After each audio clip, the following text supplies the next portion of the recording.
We started our company, Girls Who Do Interiors, before we even graduated design school. And we turned to Chase for Business to build along with us. They had everything from banking to payment acceptance to credit cards all in one place. And with the Chase mobile app, our business is wherever we are. It's made for business owners who build to inspire. Learn more at chaseforbusiness.com. Make more of what's yours. Real customers compensated. Chase mobile app is available for select mobile devices. Message and data rates may apply. J.P. Morgan Chase Bank and a member FDIC.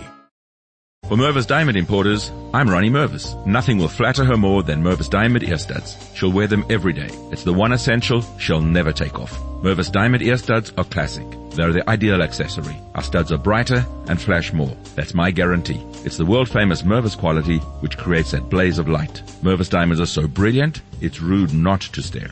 Mervis proudly shows the most diamond ear studs. We offer all sizes and prices. Starting at just $500 for gorgeous half carats, our unrivaled collection includes studs from modest to truly grand. The amazing thing is the Mervis value, which makes our diamond ear studs so affordable. For the rest of time, you can trade up your Mervis diamond ear studs for larger, and we'll apply the full purchase price. It's the gift that keeps on giving. Just bring your studs back whenever you're in the mood and keep moving up. All you pay is the difference. Mervis Diamond Importers. For diamond ear studs she can't live without. Financing is available. For stores, go to mervisdiamond.com. Again, that's mervisdiamond.com or call 1-800-HER-LOVE. Johnny Dollar. Pat McCracken, Johnny. How's the weather in Palm Springs? A blonde in a bikini just melted past my poolside window. Goodbye now. Oh, don't hang up. Johnny, this job's just a few miles north of where you are. It'll take maybe a day to clear it up. Yeah, you said that last Christmas, Pat, and I got trapped in a blizzard. This season I soak in the sun. Happy New Year. John boy, we have a bonus list in this office. Your name could be on it. Near where I am, huh? It's a ghost town named Calico. An old prospector named Kringle is breathing his last up there. I thought old prospectors never died. He wants to change the beneficiary on his $50,000 policy, but a nephew, Ned Kringle, threatened suit if we let him. So you contact our agent, Gene Craig, in Barstow. Who's the new beneficiary? Carmen Kringle. Carmen? A borough. A borough? Yeah. If I don't hear from you, Johnny, Merry Christmas.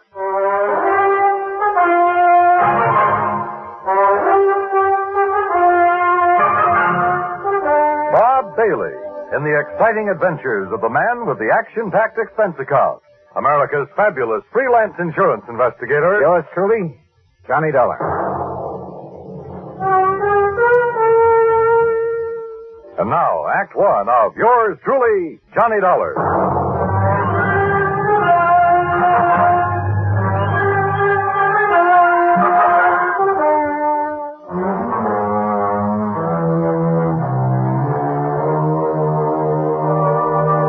Expense account submitted by Special Investigator Johnny Dollar to the Home Office, Universal Adjustment Bureau, Hartford, Connecticut.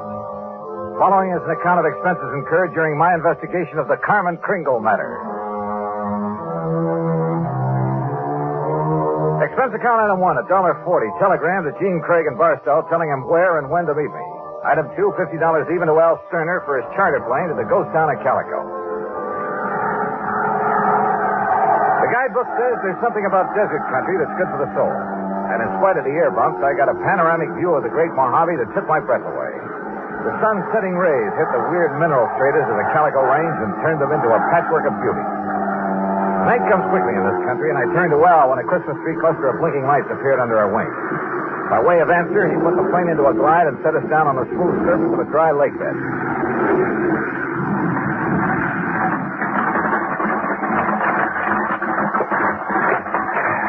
Johnny, you want me to wait around till your friend shows up? No, thanks. Well, there seems to be plenty of company. That's just an old coyote. Don't stand too long or you'll freeze to the spot. Okay. Good luck. Call me when you want to be picked up.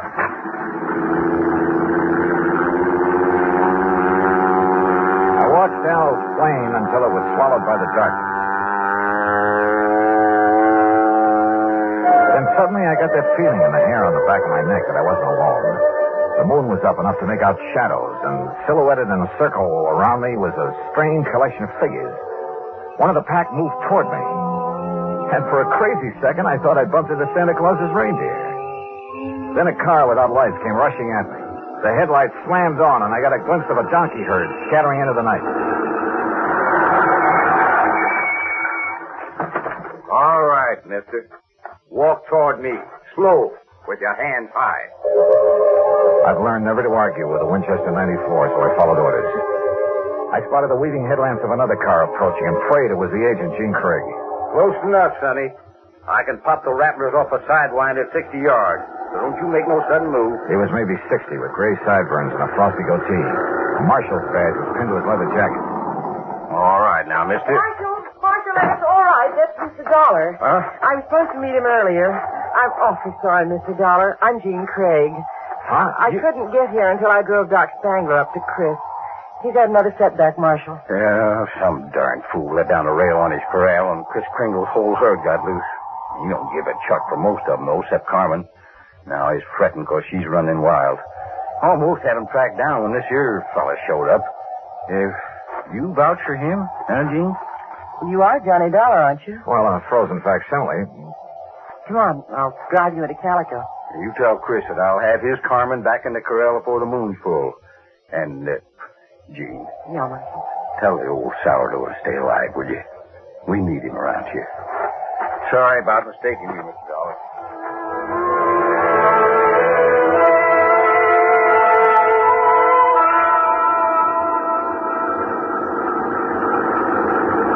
Jean Craig, with a J, knew her way around. She was strictly business and filled me in fast on the old prospector with the odd name and his desire to change the beneficiary of his policy. Everybody calls him Chris because every year he loads up his burros with toys and presents for the miners and their families back in the hills. Huh? The kids really think he is Santa Claus. I'm afraid it won't be a very merry one for them this year. Well, what makes everyone so sure Chris Kringle is giving up the ghost? Doc Spangler says there's nothing apparently wrong with him. It's more like he's given up. Oh, what's with this Scrooge character, the nephew? Ned Kringle seems all right. It's the man with him, Willie D'Agostino. He does the talking for Ned. You think he was going to inherit the money? Well, maybe he's expecting to. You know, you're making a good case for Carmen. Can a burro be a beneficiary, Johnny? Chris can leave it to a three-masted schooner if he wants, providing a trust is set up. Could the people of Calico be that trust if they promise to take care of Carmen? Yeah, I guess so. Why? That's the way Chris wants it. That way there'll always be a Christmas in Calico. What happens when Carmen goes to donkey heaven? Or is it burros that never die? There'll always be burros in Calico, Johnny. And one of them could always be named Carmen.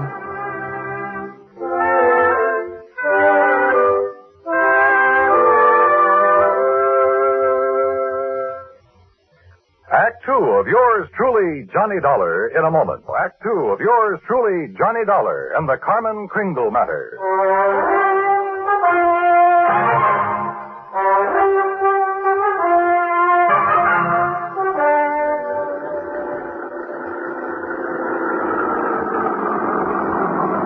Well, here we are, Johnny. Calico. Once the richest silver city in the West. It was unbelievable. Like seeing a page from the past. Walter Knott, famed creator of Knott's Berry Farm and Western historian, had bought the old ghost town's battered remnants and restored it to the way it must have appeared in the wild and fevered days of the Silver Lode. I could make out signs nailed to weathered batten boards that told of a flourishing and colorful past. Joe's Saloon, The Last Chance, Hyena House Hotel, Lane's Mercantile, the Calico Prince. High on a hill at the edge of town, people were gathered at the entrance to a cave that was illuminated by hundreds of miners' lamps. And it gets you, huh? Almost like it was planned. They're rehearsing for the Christmas Eve pageant. Maybe you can spend Christmas Eve with us, Johnny. You don't have other plans?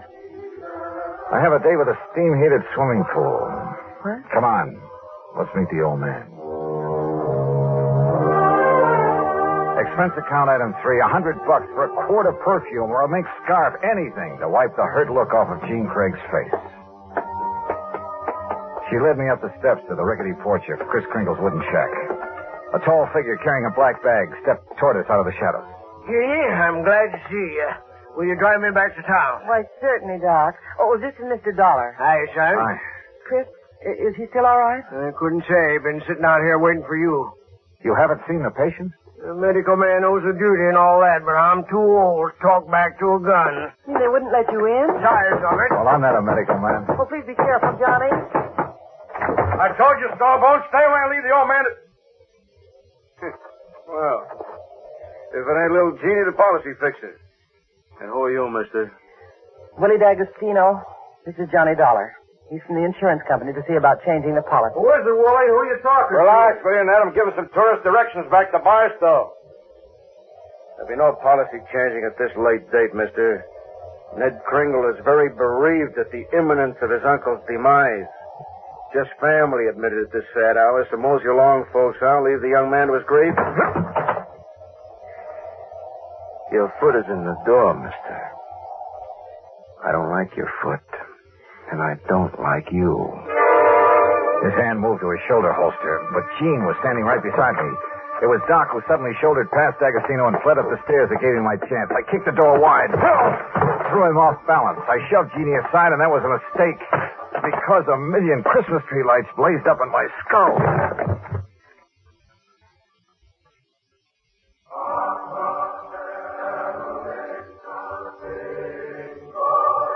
Then slowly the tree lights faded away, and I saw Jeannie fussing over me and looking worried.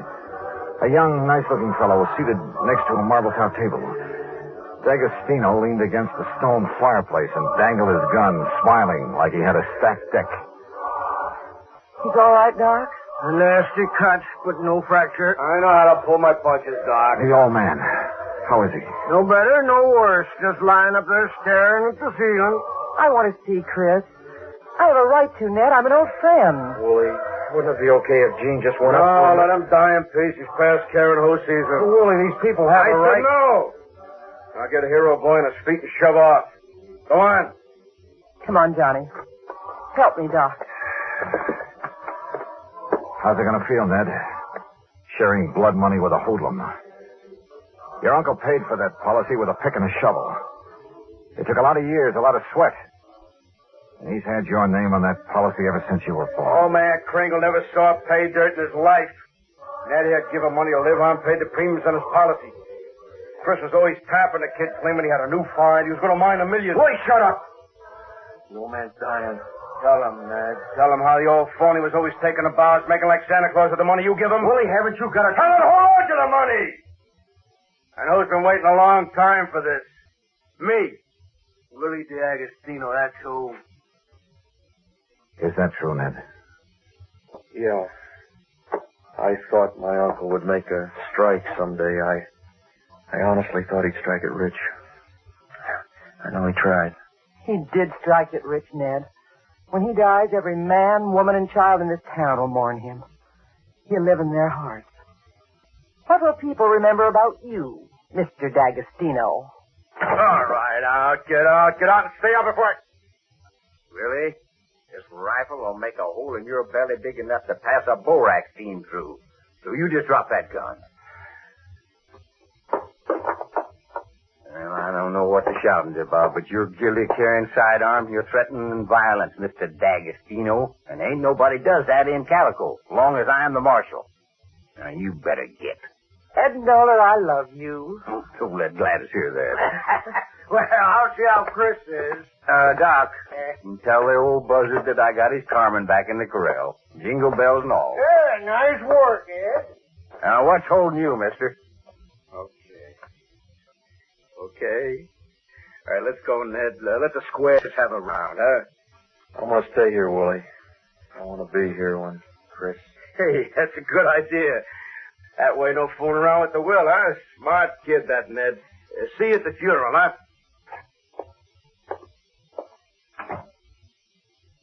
I'll go up now. You were wonderful, Marshal. You too, Johnny. Oh, yeah, sure. I take a nice sock on the head. Say, you folks better come up, too. Chris wants to say something. Wait a second. I forget on this. The corral. Come on.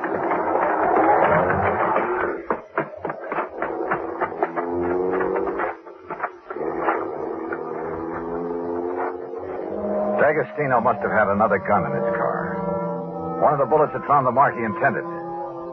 Willie Boy wasn't taking any chances that Carmen Kringle would inherit $50,000. We found the burro lying on her side, quite dead. Jingle bells and all.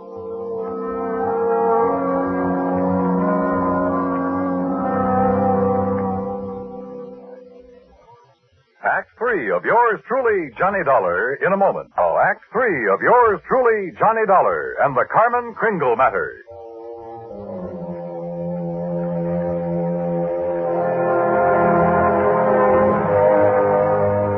Marshall. Johnny. How could he have been so cruel? Carmen dead. It's just not right. Yeah. I figured D'Agostino might be mean enough to try killing Chris's pet burro. We can't tell him about it. It would kill him for sure. You'll have to know the truth, Gene. You'll have to decide about the will. Yeah, truth is always the best. And easy this time. Easy? Huh? Yeah. I'll just take these bells off of this poor little feller, and I'll put them where they belong. Carmen? What? Carmen? Oh. Mosey over here now. Well, you pulled a switch. You put these bells on another boat. Yeah. I didn't trust that greasy character, and I was right. And nice girl, Carmen. I'll be. Now, you folks go on up and see old Chris. I'll keep an eye on this here $50,000 jackass. That's the way it's going to be, ain't it, Johnny? Yes, sir. That's the way it's going to be. But I was wrong. The roly-poly little old man in the four-poster bed with his white whiskers resting on the quilt changed his mind again. Even after hearing about how the marshal saved Carmen. I wasn't going to scratch Ned's name off of that insurance, Mr. Dollar. I tried to shake that D'Agostino, figuring he'd take his hooks off of Ned if he thought my Carmen was going to get the money. Oh, I was scared for a while that I just might have to up and die to square my nephew's gambling debts. I'm sorry, Chris. I'll work my fingers raw paying every cent I owe, but I'll pay him back with interest.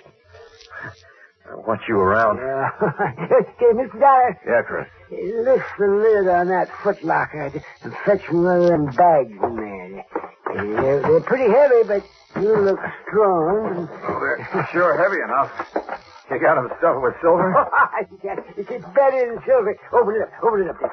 Yeah, that's it there. You recognize that? Yeah. Maybe you'd better have a good sleep, Chris.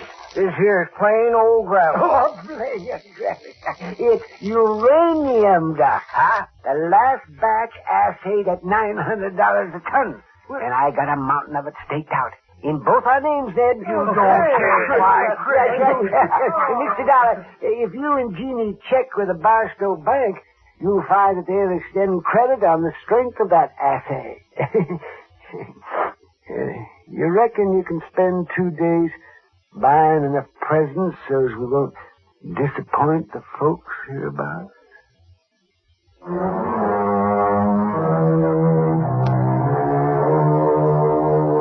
Expense account item 4, $68 even. Telephone calls to 5 principal cities where I thought Willie D'Agostino might be remembered. The police departments had a long list of reasons why they remembered Willie. That was my Christmas present to them. Expense account item 5, another 50. Truck rental to haul the presents we bought for Ned to give away come Christmas morning.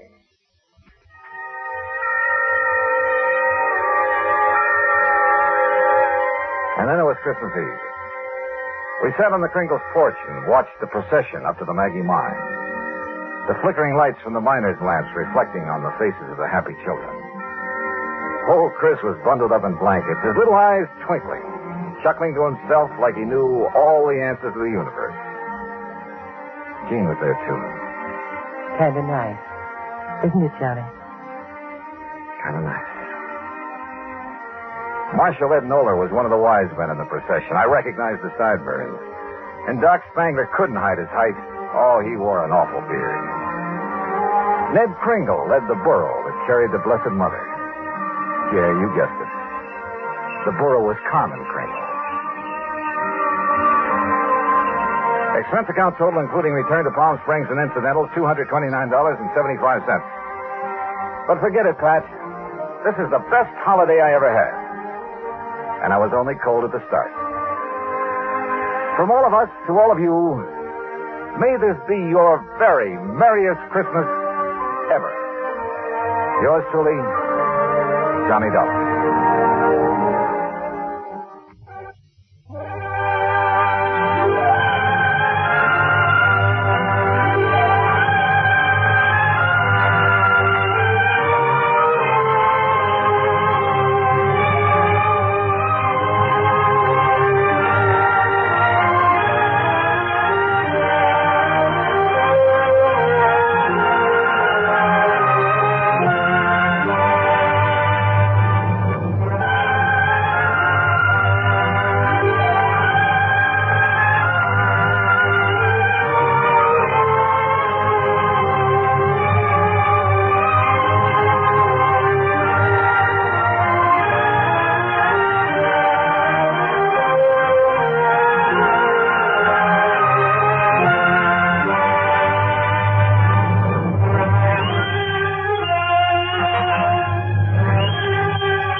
Mervis Diamond Importers, I'm Ronnie Mervis. Once again, Mervis sets the standard for jewelry. You've got to see our new collection. Straight row diamond tennis bracelets remain a favorite. They're simple and elegant. Our neck pieces are so sexy, they're almost illegal. Imagine a perfect diamond, suspended from a delicate gold chain, resting securely in the small of her throat. What a beautiful, sensuous gift. Our magnificent diamond bands will melt her heart. The Mervis diamonds are ferociously brilliant. They seem to leap out at you. The designs are daring and rare. You'll find them at one place only, Mervis. And as for earrings, Mervis proudly shows the newest diamond ear studs, dangles, hoops, and anything else you can imagine. When you really love her, show it with Mervis Diamond Jewelry, the best there is. Two philosophies unite everything at Mervis. The finest quality and legendary Mervis value. The prices are almost too good to be true. Come see for yourself. She'll thank you forever. Mervis Diamond Importers. Financing is available. Go to mervisdiamond.com. Again, that's mervisdiamond.com or call 1-800-PER-LOVE. Feel the whoa with Listerine at BJ's. You can save $2.50 now on Listerine products like Total Care Anti-Cavity Fluoride Fresh Mint Mouthwash or Cool Mint Pocket Packs Fresh Breath Strips at your nearest BJ's location. Experience the feeling of 1,000,000 germs zapped in seconds with Listerine. Discount available through December 24th. Save now only at BJ's.